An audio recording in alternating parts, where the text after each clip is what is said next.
Hey guys, welcome to my YouTube channel. Friend, कैसे हो आप लोग? उम्मीद करती हूँ आप लोग अच्छे होंगे। जय बागेश्वर धाम की, जय सन्यासी बाबा की, जय दादा गुरु की। फ्रेंड, अभी मेरे व्हाट्सएप में सुबह कमेंट आया कि अगली पेशी नवंबर में है, तो पेशी नहीं है। आप लोग पेशी गलत क्यों लिखते हो? आप लोग को मैं कितने बार बताती हूँ कि पेशी का मतलब क्या है। पेशी का मतलब होता है जिनका पर्चा बन चुका है। आप लोग पेशी पूछते हो, पेशी कैसे हो सकती है 1, 2, 3 तारीख को? पहली बात तो दिवाली का टाइम चल रहा है। गुरुजी अभी दिवाली धाम पर रह करके अपने भक्तों के साथ में, जो वहाँ पर सेवादार सबके साथ में रहकर दिवाली मनाएंगे। तो 1, 2, 3 तारीख को आप दिव्य दरबार को सोचिए ही नहीं। पेशी तो हो ही नहीं सकती क्योंकि मंगलवार पड़ ही नहीं रहा। दिव्य दरबार भी धाम पर नहीं लगेगा। तो आप लोग अगर धाम पर दिव्य दरबार अटेंड करने के एम से आना चाहते हो तो अभी मत आइएगा, दिवाली के बाद ही आइएगा। पर जिन भक्तों को अगर अपना पेशी, जिनका पर्चा बना हुआ है और पेशी लगवानी है, पेशी चढ़वानी है, वो भक्त 4 को आ जाए। 4 नवंबर को पेशी का दरबार लगेगा। सॉरी, 4 नवंबर को पेशी नहीं, सॉरी मैंने गलती बोल दिया। 4 नवंबर को दिव्य दरबार लगेगा। 5 नवंबर को पेशी लगेगा। जिनका पर्चा बन चुका रहा है और जिनको पेशी चढ़वानी है वो 5 नवंबर को आइए, गुरुजी धाम पर रहेंगे और 5 नवंबर को आपकी पेशी चढ़ेगी। तो आप लोग जिन भक्तों का पर्चा बन चुका है वो भक्त प्लीज 5 नवंबर को आइए।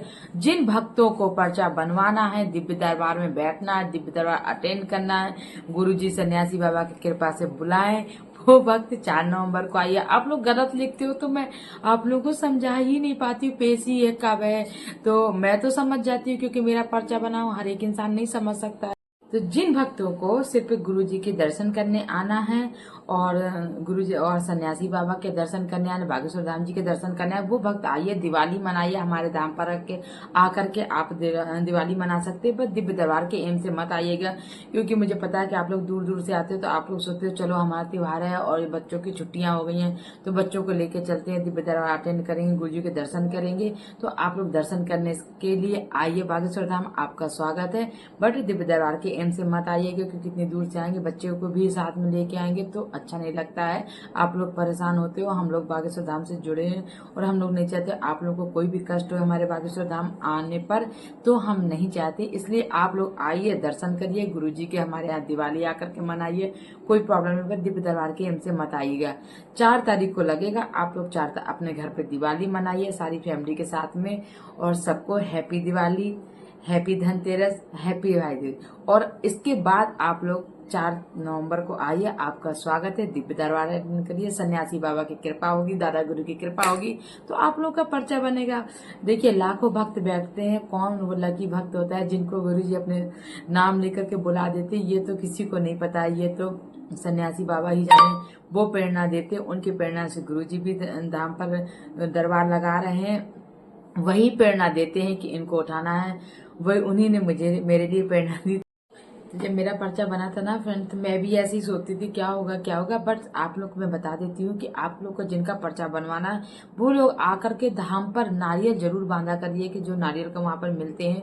आप एक नारियल लेकर के 21 गेरा परिक्रमा लगाकर यथाशक्ति जितनी आपके ताकत है शरीर में, जितना आप लगा पाओ तो उतना कर लो। क्योंकि देखिए ऐसा है ना कि हर एक इंसान के पास में कोई ना कोई प्रॉब्लम होती है। जो स्वस्थ है वो लगा सकता है, लगाइए, कोई प्रॉब्लम नहीं है।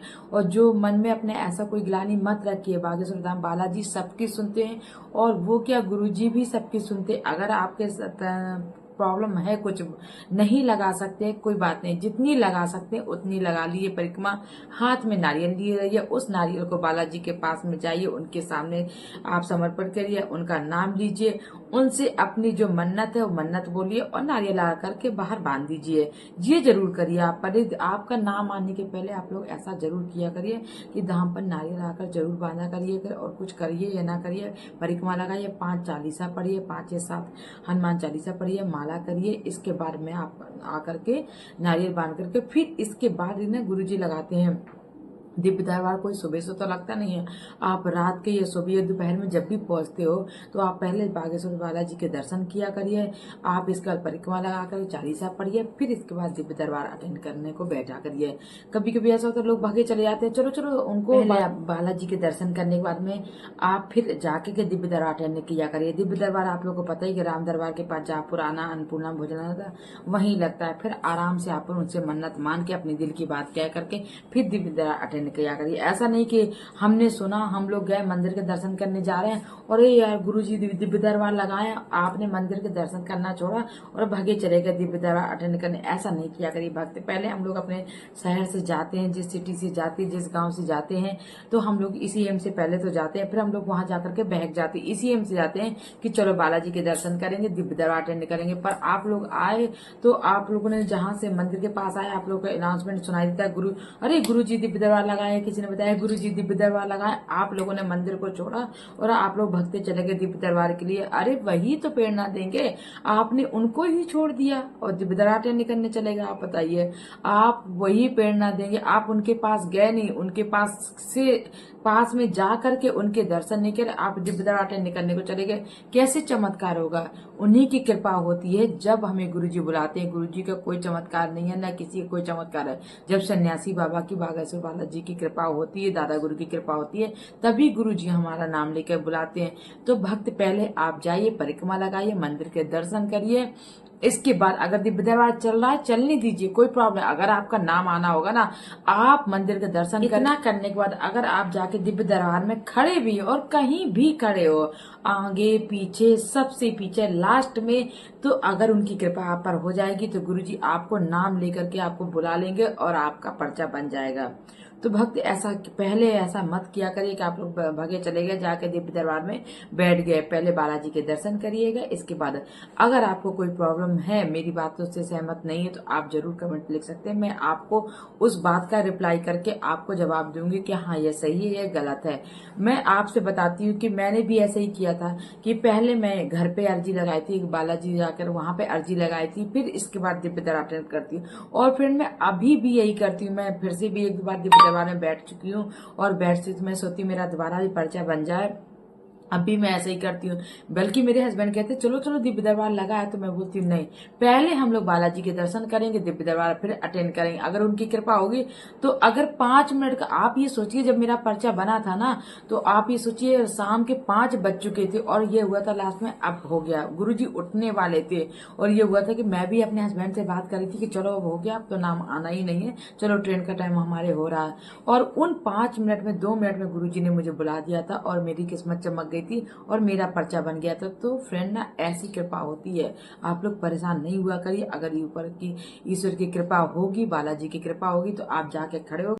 तो दोस्तों फ्रेंड, ऐसा करके देखिएगा, फिर बताइएगा। आपका नाम आता तो मुझे जरूर बताइएगा कि बहन आपके बताने से हमारा नाम आएगा, तो मुझे भी अच्छा लगेगा। मैं आप लोगों को मोटिवेशन आप लोग को बता पा रही हूँ और आप लोग मतलब देख करके ये ऐसा कर रहे हो तो मुझे भी अच्छा लगेगा। अगर मेरा वीडियो आप लोगों को थोड़ा सा भी अच्छा लगा कर तो प्लीज लाइक शेयर कमेंट जरूर किया करिए। और जो न्यू आए मेरे चैनल में, जो न्यू लोग हैं, मैं इस तरह बागेश्वर धाम से जुड़ी हुई हर जानकारी मैं आप लोगों को देती रहूंगी। जो न्यू भक्त आते हैं वो मुझे सब्सक्राइब कर लिया करिए। और आपको जरा सी भी प्रॉब्लम हो, कुछ भी बागेश्वर धाम से जुड़ी जानकारी चाहिए तो मुझे जरूर कमेंट किया करिए। मुझे जब भी टाइम मिलेगा मैं आप लोगों को रिप्लाई करूंगी। देखिए अगर मुझे व्हाट्सएप में ना लोग कमेंट करते हो, उसका भी मैं उठा के वीडियो बना देती हूँ कि मैं एक एक करके कहाँ तक रिप्लाई दूं। तो इसलिए मैं उस एक टॉपिक या 2 टॉपिक जो मेरे पास होता है, मैं उसका उठा के वीडियो बना देती हूँ। तो आप लोग प्लीज सब लोग देख लिया करिए। मैं एक एक करके रिप्लाई नहीं कर पाती क्योंकि मेरे पास भी काम होता है, तो मैं इसलिए वीडियो बना देती हूँ। और अभी गुरुजी ने लेटेस्ट न्यू अपने हिंदू एकता बनाने के लिए उन्होंने बोला है कि जाति पाति में हटाइए। आप लोग अपने नाम के आगे सिर्फ क्या करना है, नाम के आगे क्या करना है, हिंदू लगाना है। कोई जात पात नहीं लगाना, सिर्फ आपने नाम जैसे नाम मैंने लिखा अपना मीना शर्मा, तो नहीं लिखना है, ऐसा लिखना है मीनू हिंदू। तो इस तरह हमारे उस भारत से जात पात हट जाएगा और सारे भाई बहन हिंदू हो जाएंगे और इस तरह का हिंदू एकता का संगठन पूरा हो जाएगा।